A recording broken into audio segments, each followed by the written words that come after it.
Halo teman-teman onlineku, apa kabar kalian saat ini? Semoga dalam keadaan yang baik-baik saja, dilancarkan rezekinya, dan sehat-sehat selalu ya teman-teman. Selamat datang di channel YouTube saya, channel Divya Family. Terima kasih sudah mampir di channel saya teman-teman.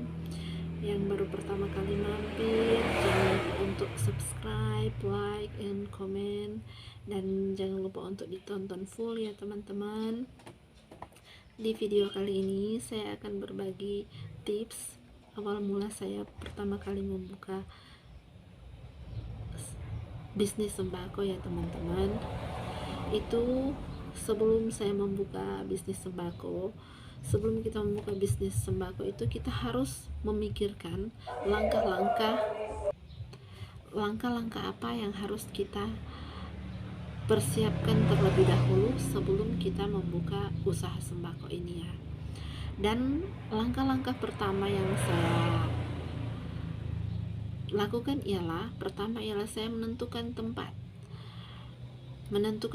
terlebih dahulu ya teman-teman. Itu sangat penting supaya di dalam kita melaksanakan atau menjalankan bisnis sembako ini dia bisa berjalan dengan lancar.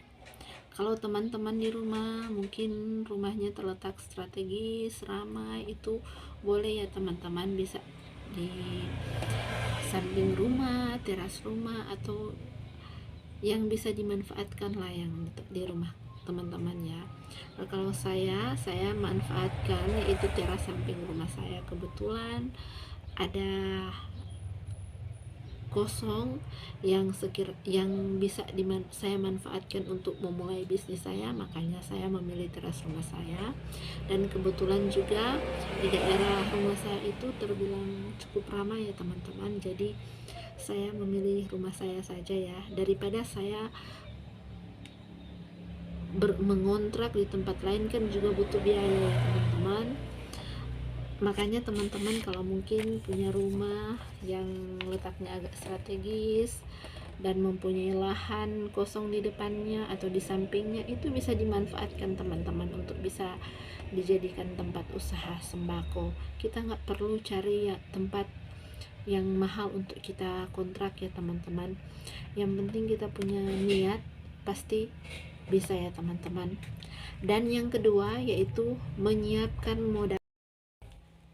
Yang kedua juga ialah persiapkan modal berapa saja ya teman-teman. Jujur saja modal awal saya ketika saya membuka usaha sembako itu nggak banyak ya teman-teman, hanya sekitar 2 jutaan. Saya memaksimalkan 2 juta ini untuk saya bisa memulai usaha sembako ya teman-teman, karena cuma pada waktu itu itu yang saya punya. Tapi 2 juta itu hanya isinya ya teman-teman. Kebetulan etalase saya ini, yang etalase ini sama etalase rokok juga itu udah lama ya teman-teman. Itu peninggalan ibu saya, dulunya dia buka warung, tapi karena dia sekarang udah tua jadi udah capek, jadi dia udah nggak kepake, jadi dia kasih ini ke saya. Jadi saya nggak beli etalase, saya beli isinya doang ya teman-teman, itu 2 jutaan. Hal yang ketiga ialah cari supplier, grosir atau agent yang harganya di bawah ya teman-teman. Kita mencari agent yang sekiranya harga-harganya itu lebih di bawah dari agen-agen yang lain, supaya ketika kita mau menjual barang kita di warung kita itu nggak kemahalan ya teman-teman. Terus yang keempat ialah kita mencatat barang-barang apa saja yang akan kita beli di sebuah kertas sebelum kita berbelanja ke agen.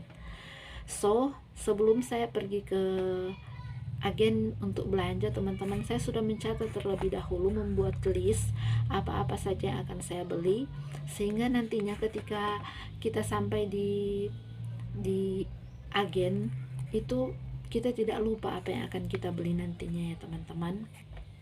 Kemudian yang kelima, maaf ya teman-teman saya membaca ini soalnya takut lupa.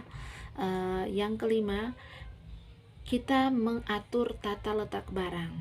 Jadi setelah kita membeli semua barang-barang yang akan kita jual, kita mengatur tata letak barang sehingga kelihatan rapi dan enak dipandang, supaya ketika pembeli mau membeli itu mereka tertarik dan mau membeli ke tempat kita ya teman-teman. Dan yang keberapa ya? Keenam ya, kita melakukan update barang.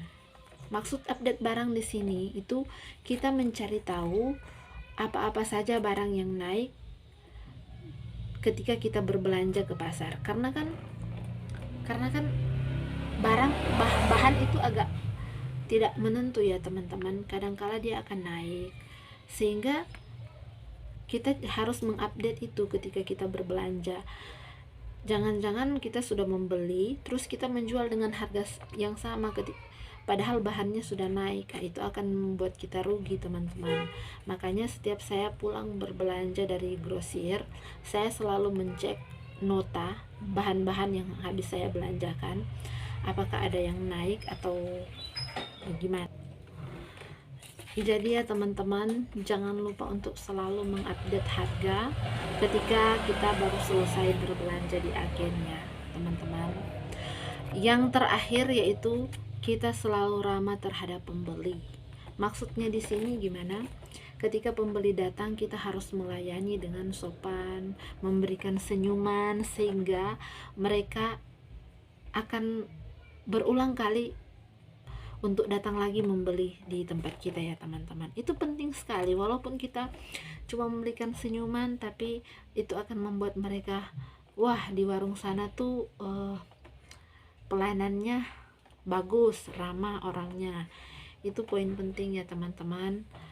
Jadi itu saja tips saya ketika saya memulai berbisnis sembako ya teman-teman. Kiranya bisa bermanfaat dan kiranya teman-teman bisa suka dengan video saya teman-teman. Sampai di sini dulu video saya teman-teman. Sampai jumpa lagi di video-video selanjutnya. Dadah.